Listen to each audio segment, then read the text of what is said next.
Hey there, you made it. You're here now, and that means more than you think.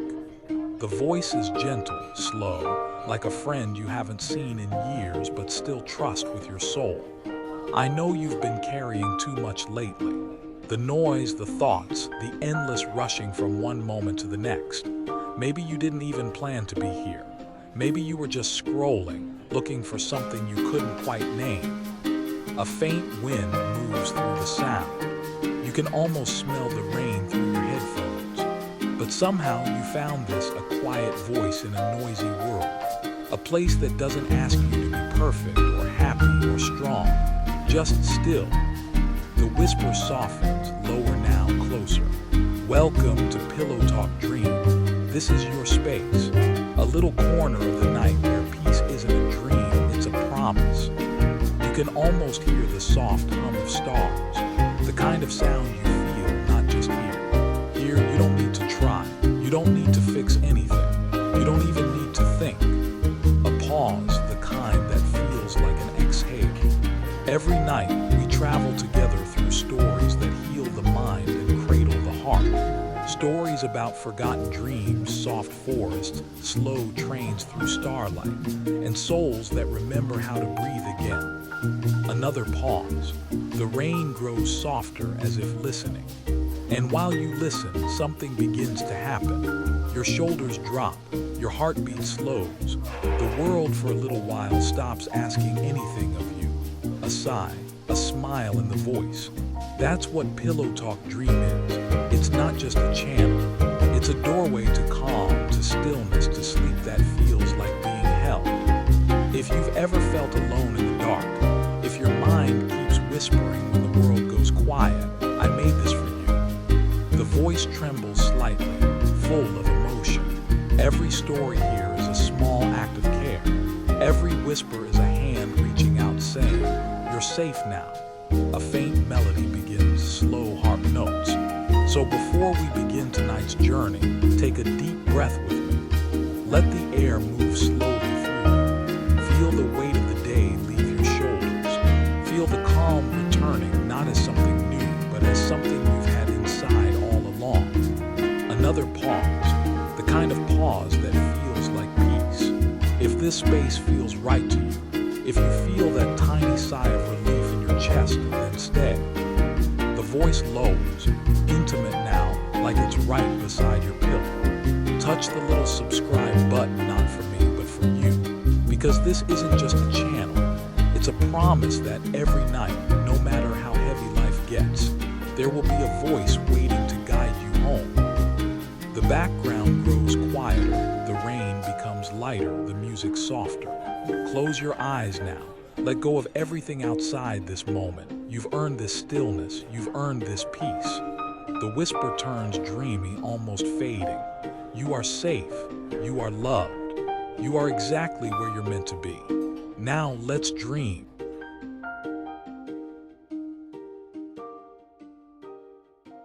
The night was quiet, softer than a sigh. A pale moon floated above the sleeping city, its light brushing gently over rooftops and empty streets.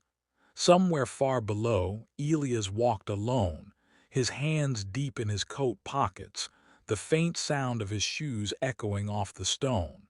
He had not meant to walk so far. He didn't even remember when the noise of the city had faded behind him, when the glowing signs, the horns, the people had slipped away. Now there was only silence and the faint hum of something distant. A train, he frowned softly. There was no train station here, not in this part of the old city. And yet the sound came again, a low, slow rhythm like a heartbeat made of iron and steam. Chuff, chuff, whistle, whisper. It sounded like a lullaby trying to remember itself. Elias followed the sound down a narrow alley where mist hung low, curling around his shoes like sleeping cats. His breath made small ghosts in the air. There was a stillness, the kind that only comes when the world forgets to rush. Then he saw it. A single iron gate stood open, behind which an old platform waited, glowing faintly under silver lamps. A sign above it swung gently in the wind, its paint faded but still legible. Dreamland Express departing midnight. Elias blinked. Dreamland, he murmured. It sounded like something from a story, one he might have believed in long ago, before life became a string of sleepless nights and forgotten mornings. He almost turned away, but something in the air felt kind, like the world itself was gently asking him to stay. A distant whistle blew, soft and low. Then the fog shifted, and from the shadows rolled the train, long, graceful, and glowing with dim golden light. It looked ancient and new all at once, its silver edges shimmering like moonlight caught in glass. Each window glowed faintly, as if stars had taken seats inside. Elias felt a warmth bloom in his chest, the kind he hadn't felt in years. When the train slowed to a stop, the doors opened with a quiet sigh and a soft voice spoke from within. "Ticket, please." He turned and saw a conductor, tall, gentle-eyed, dressed in an old uniform that seemed stitched from midnight itself. His cap tilted slightly and his smile carried no urgency, only calm understanding. "I don't have a ticket," Elias said quietly. The conductor's eyes softened. "Everyone has one. Some just forget where they've kept it." He reached out, and as he did, Elias felt something in his coat pocket. His fingers brushed against paper. He pulled it out slowly, an old-style train ticket, edges glowing faintly with silver dust. Printed across it in fine writing were the words, "One way, Dreamland." Elias stared. "But I don't remember." "You don't need to," the conductor interrupted gently. "Dreams remember you." Elias stepped onto the train. The door whispered shut behind him. The air inside was warm, filled with a scent of rain and lavender. Soft lamps glowed like captured dawns, and the seats looked impossibly comfortable, like clouds turned to velvet. There were only a few other passengers, each sitting quietly, eyes closed, heads resting against the windows. None looked up as he passed. It was as if they were already half asleep, already halfway to wherever the train was taking them. Elias chose a seat near the window and looked outside. The platform shimmered softly in the mist, fading slowly into darkness as the train began to move. Chuff, chuff, clink, whisper. The train moved as if it floated through clouds, its wheels singing softly beneath the stars. Outside the window, the city faded away, buildings melted into silhouettes, then into silver mist. The night sky opened wide, painted in deep blue and gold, and Elias felt as if the train had slipped beyond the edge of the world.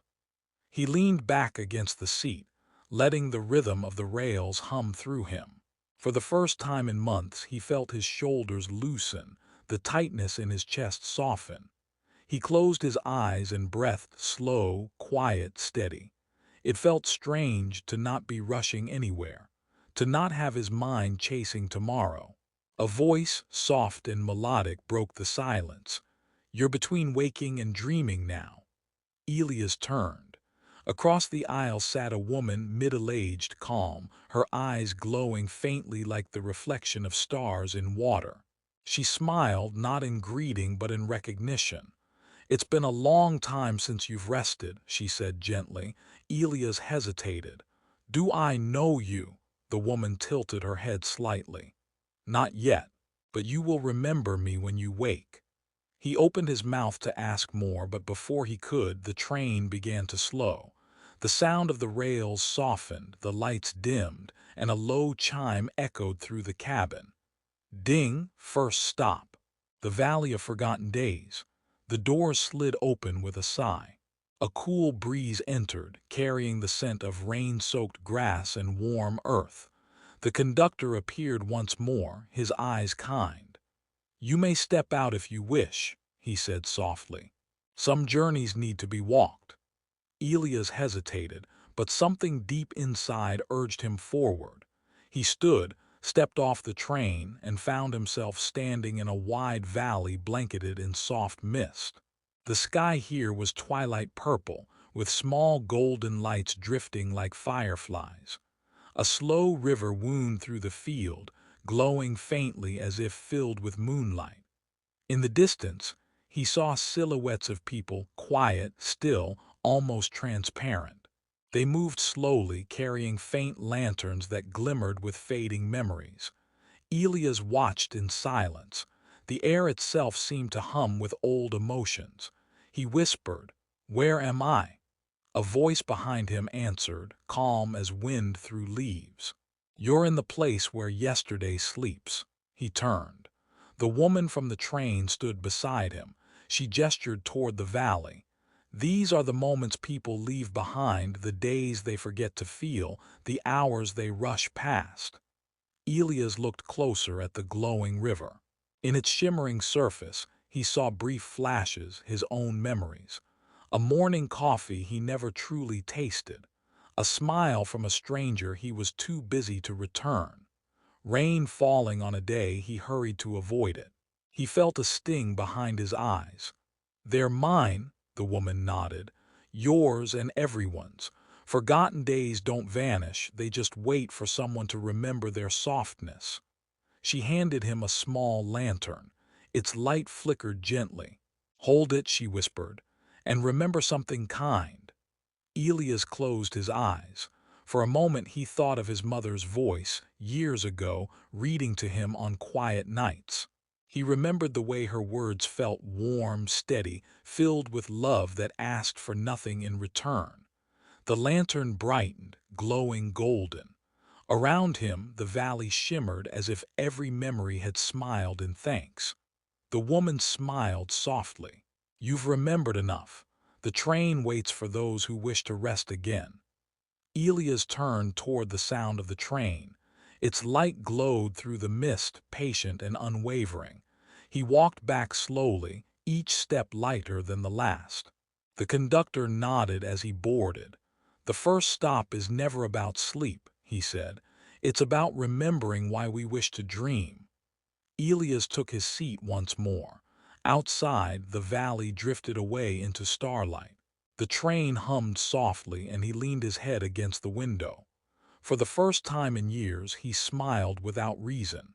As his eyes grew heavy, he heard a whisper, faint, gentle, kind. "Next stop, the Garden of Quiet Hearts." And with that, the train slipped deeper into the dream.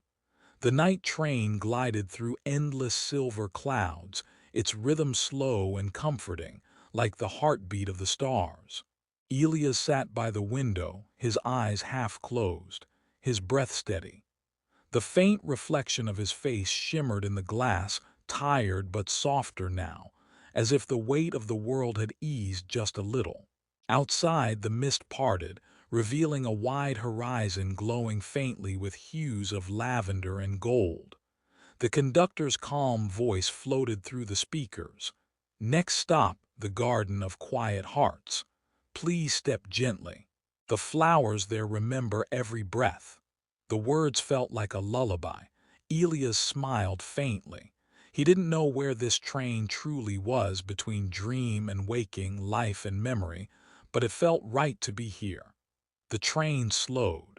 Its wheels whispered against invisible tracks. A sigh of wind moved through the cabin, carrying with it a scent of jasmine, warm earth, and rain. Elias stood and stepped out onto the platform. What he saw took his breath away. Before him stretched a vast garden that shimmered beneath a silver moon. Trees of crystal leaves rustled softly in the night air, and every petal in the garden glowed faintly, like hearts made of light. There was no sound except the gentle hum of life itself, the sound of calm. A path curved ahead, paved with smooth stones that shone softly under his feet. He began to walk. Each step felt like a whisper, each breath a song. As he walked deeper into the garden, he noticed something extraordinary. Every flower he passed pulsed gently, glowing brighter when he exhaled, as if the plants were breathing with him. He knelt beside one, touched its petals. It was soft, warm, alive. Then from behind him a voice spoke. "They grow stronger with calm." He turned. Standing a few steps away was the conductor, not holding a lantern this time, but a watering can made of glass, glowing with soft light. Elias smiled. "I didn't think you left the train." The conductor's eyes twinkled.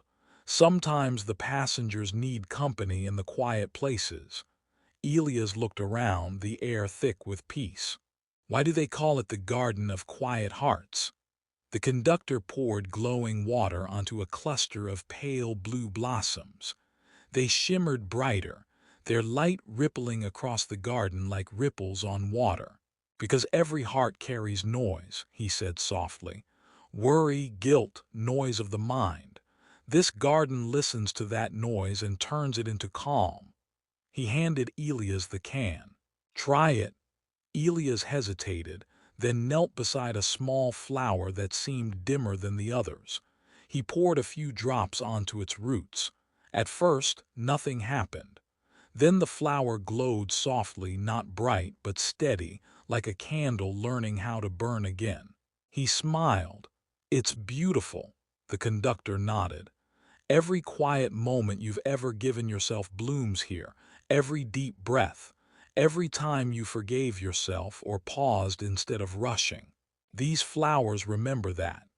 Elias' eyes stung again, not with pain but with release. He whispered, "I haven't given myself many of those moments." The conductor's voice was kind. "Then the garden will help you plant new ones." They walked together through the glowing field.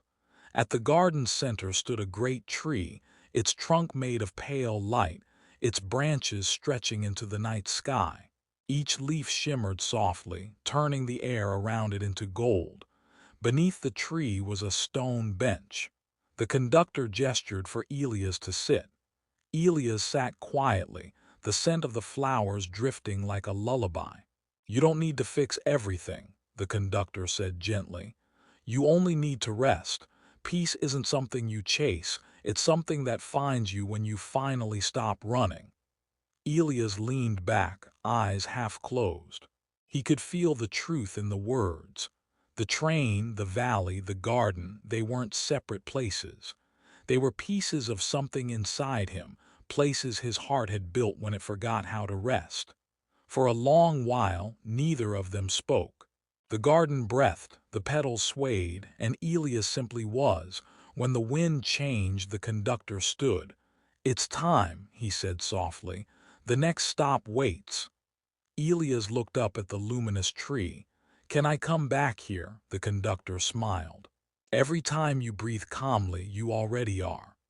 Elias smiled faintly, stood, and turned toward the faint glow of the platform in the distance. The train waited, lights warm and welcoming, a moving piece of heaven under the stars. As he stepped aboard, he glanced once more through the window.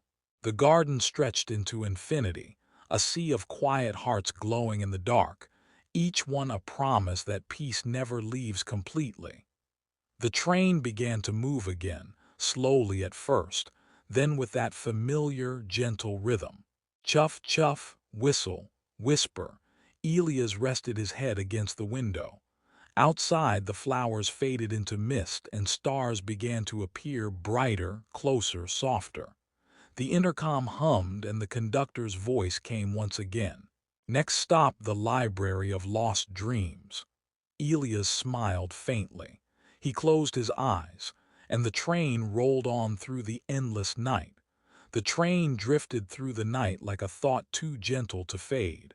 Soft silver light spilled across the seats, and the rhythmic hum of the wheels sounded like a heartbeat keeping time with the stars.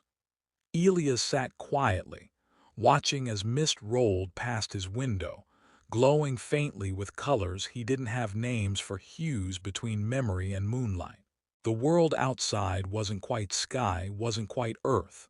It was something softer, made of dreams half remembered and sighs half spoken. He wasn't sure how long they had been traveling. Time felt different here. It didn't move, it simply breathed. The intercom chimed again, that soft golden note that sounded like the beginning of a lullaby. Next stop, the Library of Lost Dreams. Elias whispered the words under his breath.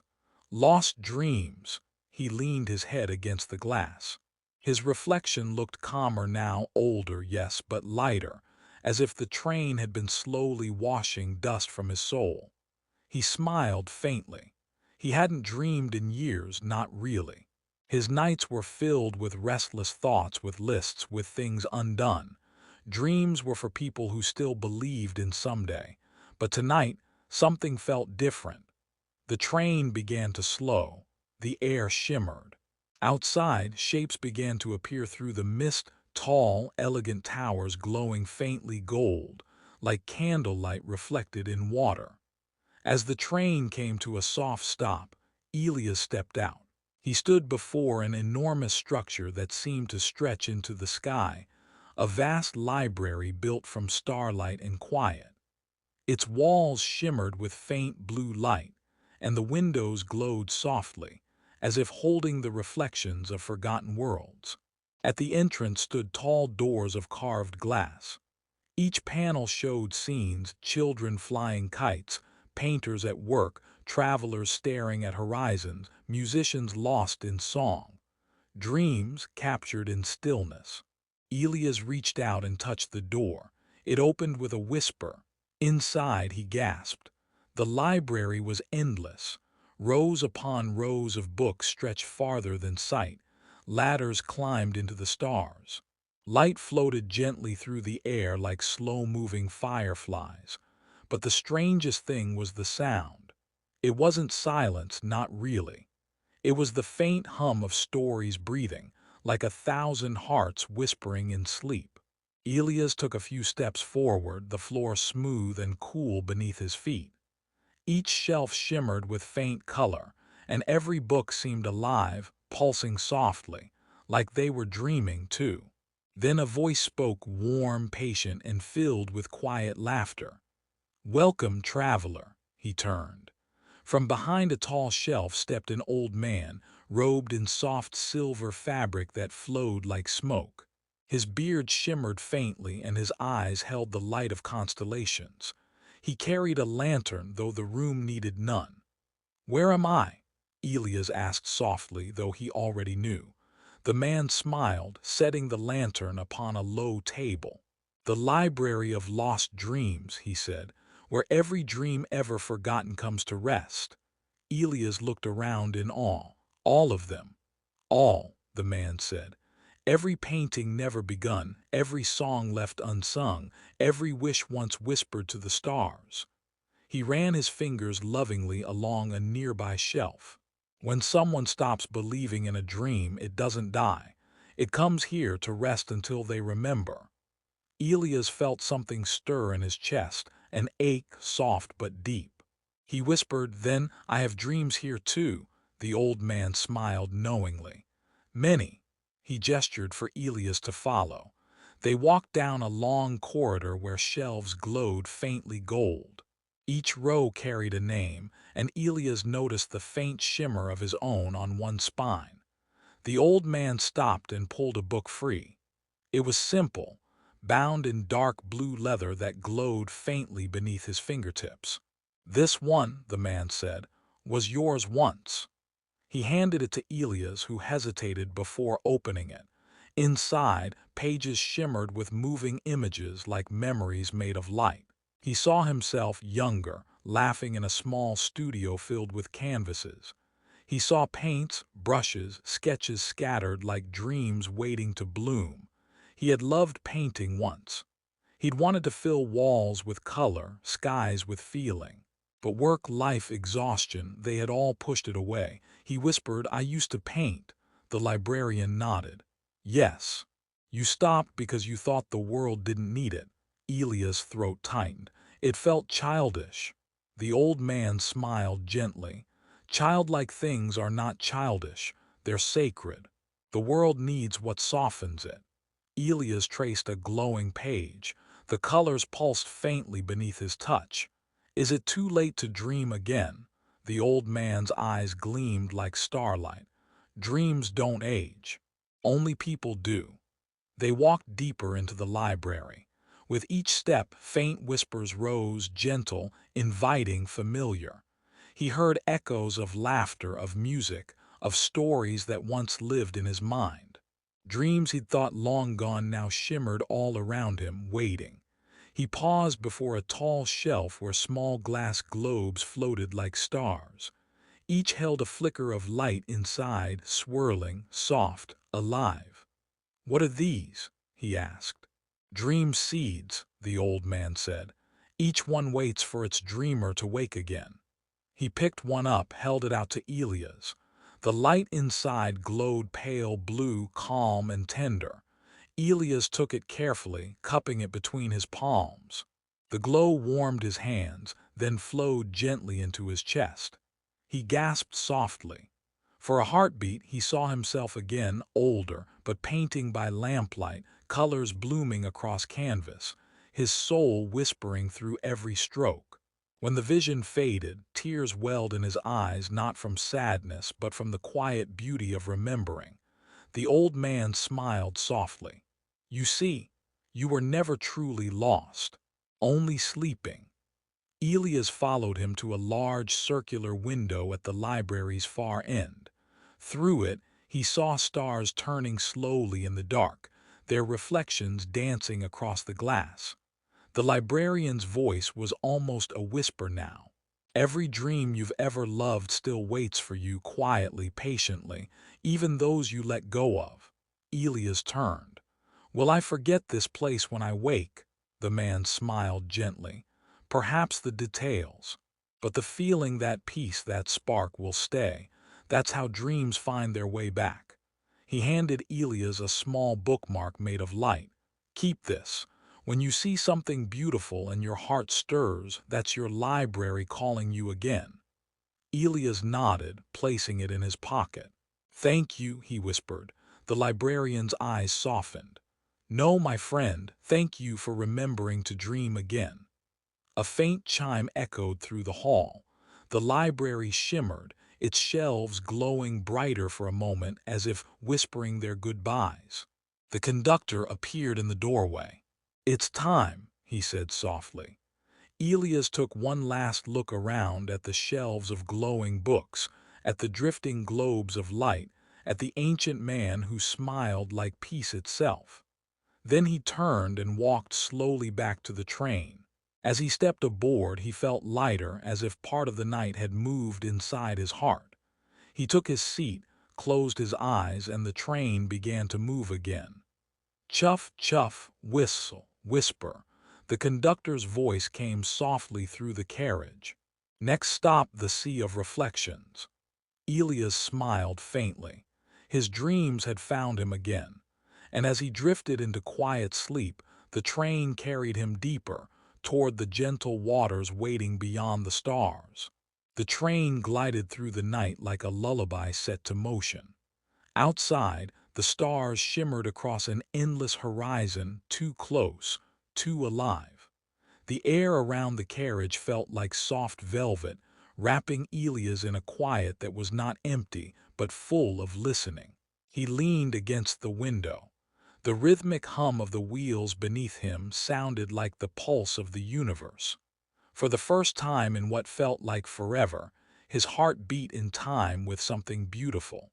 He closed his eyes, and the voice of the conductor whispered gently through the soft golden intercom. "Next stop, the Sea of Reflections." Elias opened his eyes and smiled faintly. The name itself sounded like peace. The train slowed to a stop with barely a sound. When Elias stepped down, the air was different, cool, moist, and tinged with a quiet sweetness that felt like tears and dawn mixed together. He stood before an endless expanse of shimmering water. It wasn't quite ocean, not quite sky, but a blend of both.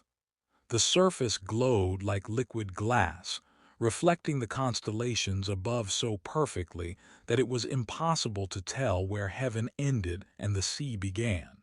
Each ripple shimmered softly, carrying faint whispers like voices from another time. It felt sacred, like standing between the worlds of was and will be. The conductor stood nearby, smiling. "Every traveler reaches this place," he said quietly. "The sea of reflections holds the truth of the self." Elias tilted his head. "The truth?" The conductor nodded. "Yes, not what others see, not even what you believe, but what your soul has always known." He gestured to a small boat waiting by the shore made of translucent light, its oars shimmering like moonbeams. "Your journey continues there," he whispered. Elias stepped into the boat. The surface of the sea did not splash its side. As he drifted away from shore, the stars rippled beneath him, as if the sky itself was breathing through the water. The silence was vast and kind. He dipped a hand into the sea. It felt warm like memory. Then, as the boat drifted further, the reflections around him began to change. They no longer showed the stars, they showed him, but not as he was now. He saw himself as a child running barefoot through a summer field, the sunlight tangled in his hair, laughter spilling from his lips like water. Then he saw his younger self as a dreamer, painting late into the night, eyes bright with wild hope. Each reflection glimmered, playing across the sea like scenes from a story told long ago. He whispered to the water, "Are these my memories?" A soft voice rose from the waves, not frightening, but tender and endless. "They are your truths. The you that once was, the you that waits to be." Elias watched in silence as the images changed again. He saw moments of fear, times he had doubted, lost faith, hidden from his own heart. He saw faces of people he'd loved and drifted from. He saw his old apartment window lit by cold light, nights spent working when his soul begged to rest. The reflections shimmered, then merged into one image, himself now, sitting on the train, eyes closed, surrounded by gentle night. The voice from the sea whispered, "You have carried so much noise, Elias, but silence is not absence, it is space. Space where peace can finally be heard." Tears welled in his eyes, soft and shining. They slipped down his cheeks, and when they fell into the water, the sea glowed brighter, as if every tear became a star reborn. The boat drifted onward. Now, ahead of him, the horizon began to glow with the faintest blush of morning. In that half-light he saw something, a figure standing on the surface of the water, waiting. A woman. Her form shimmered, almost made of light. Her hair flowed like liquid silver, and her eyes were mirrors, reflecting everything and nothing all at once. Elias' breath caught. "Who are you?" The woman smiled, the kind of smile that felt like forgiveness. "I am your reflection," she said softly, "the part of you that you forgot to love."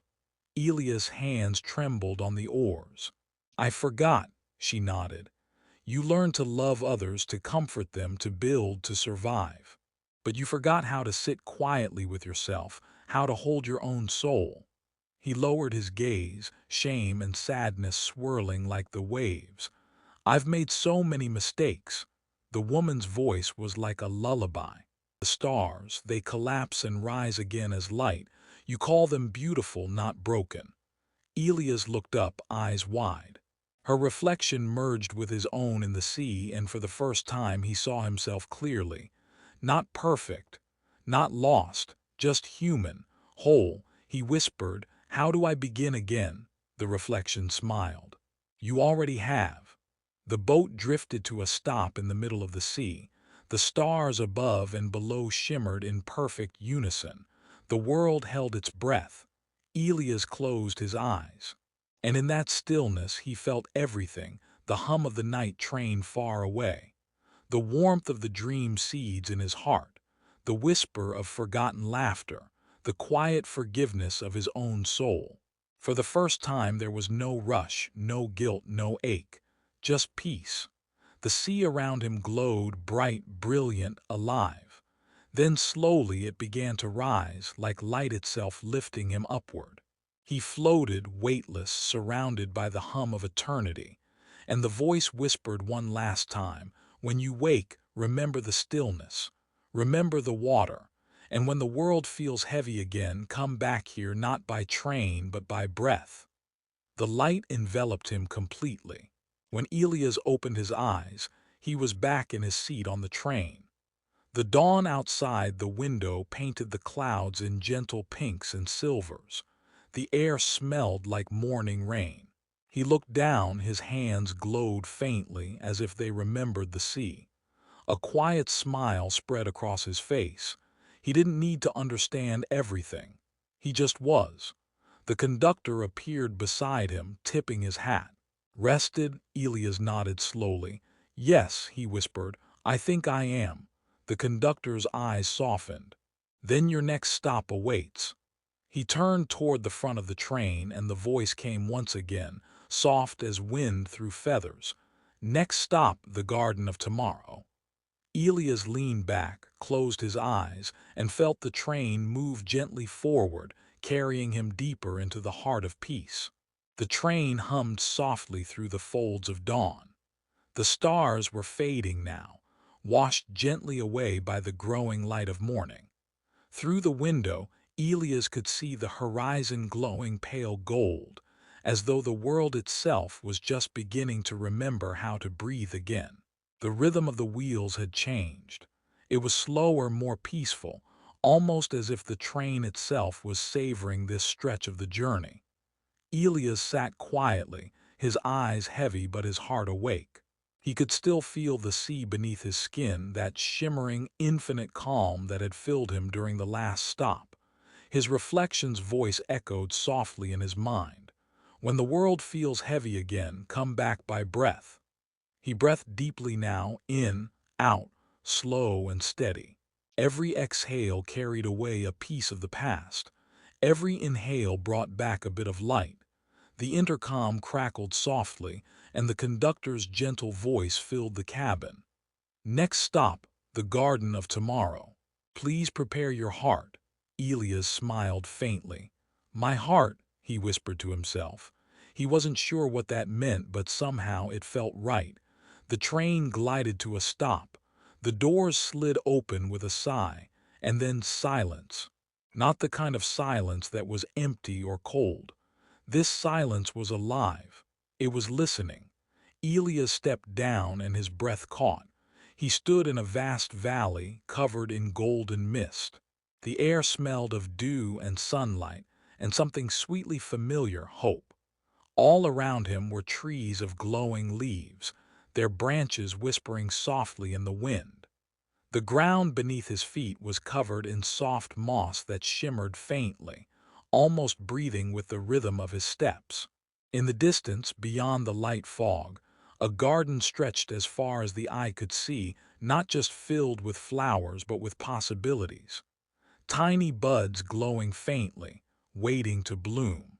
Elias whispered, "It's beautiful," a soft voice answered beside him. "This is what tomorrow looks like before it wakes." He turned, and there was the conductor again, but he looked different now. His uniform was lighter, his hat gone, his smile warmer. The lines on his face had softened, and for the first time Elias noticed his eyes kind and filled with ancient understanding. Elias tilted his head. "What is this place?" The conductor gestured toward the glowing expanse. "This is the Garden of Tomorrow. It's where what you dream, what you forgive, and what you believe in take root.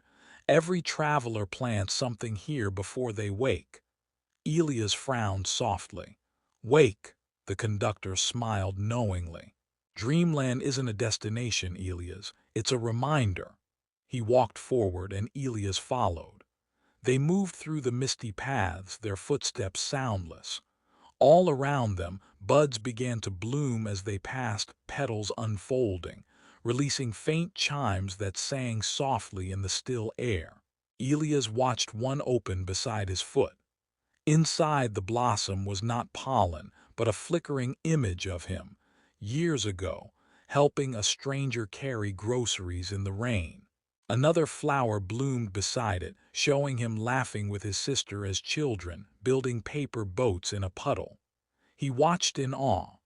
Each bloom showed a moment of kindness, of love, of peace, moments he had forgotten, moments that still lived within him.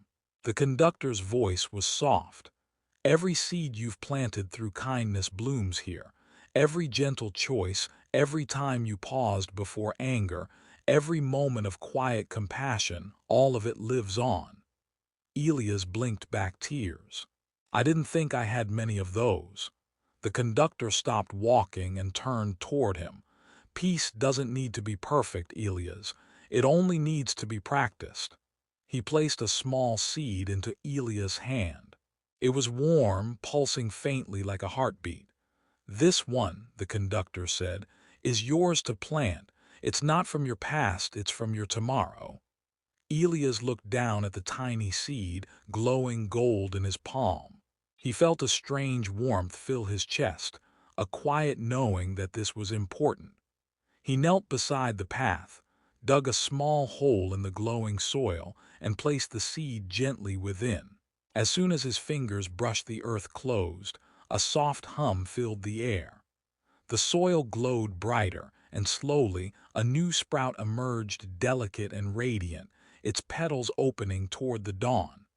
Inside its glow, Elias saw a vision. He was sitting by a window years from now, older but calm, smiling softly as he watched the sun rise. His heart was peaceful. He was content. Tears filled his eyes again, not from sadness, but from a deep, full, quiet joy. "That's me," he whispered. "That's you," said the conductor. "That's what peace becomes when it grows." They walked in silence for a while, the golden light brightening with every step. Elias looked around at the infinite garden, each flower glowing with dreams and hopes and kindnesses from countless souls. "This is what the world could be," he murmured. The conductor nodded slowly. "And it will be when enough hearts remember." He turned to Elias, his expression soft and proud. "You've traveled far, my friend. You've faced your reflections, touched your memories, breathed through the noise. You found silence not as emptiness, but as home." Elias smiled through his tears. "I don't want this to end." The conductor tilted his head gently. "It never does. Dreamland isn't somewhere you leave behind. It travels with you in every breath, every quiet choice, every sunrise." He gestured toward the horizon, where the train waited once more, but now its light was softer, almost transparent, like it was made of dawn itself. "It's time to go back," he said. Elias took a deep breath. The air tasted like promise. He turned to look one last time at the glowing field of flowers, each one a heartbeat of peace. He whispered, "Thank you." The conductor smiled faintly. "You don't need to thank me. You found this path yourself. I just made sure you didn't fall asleep before arriving." Elias laughed softly, a sound that felt new and clean. They walked back to the train together. As Elias stepped aboard, he looked back. The garden shimmered brighter, its light spilling into the sky until it became indistinguishable from the sunrise. Inside the carriage, everything felt lighter. The seats were empty now, but filled with warmth. The windows glowed with golden morning light. The conductor stood by the door. "Your journey ends here," he said quietly, "but your peace begins now." Elias met his eyes. "Will I see you again?" The conductor's smile was knowing. "Every time you rest, I'll be just beyond the quiet." Elias nodded slowly, his heart full. The train began to slow once more. Outside, the world he had known shimmered into view, the faint outline of his room, the soft hum of the city, the whisper of morning wind. He closed his eyes. And then he woke. Elias lay in his bed, sunlight spilling through the curtains. The air was cool, gentle, kind. For a moment he didn't move, he just breathed. He could still feel the train, the sea, the garden, the quiet. They lived inside him now. He sat up, stretched, and smiled, not because everything was perfect, but because for the first time in years he felt whole. The kettle whistled faintly in the kitchen. He stood, poured himself a cup of tea, and watched the morning light dance on the steam. And in the whisper of that steam, he could almost hear it again. Next stop, Dreamland. The end.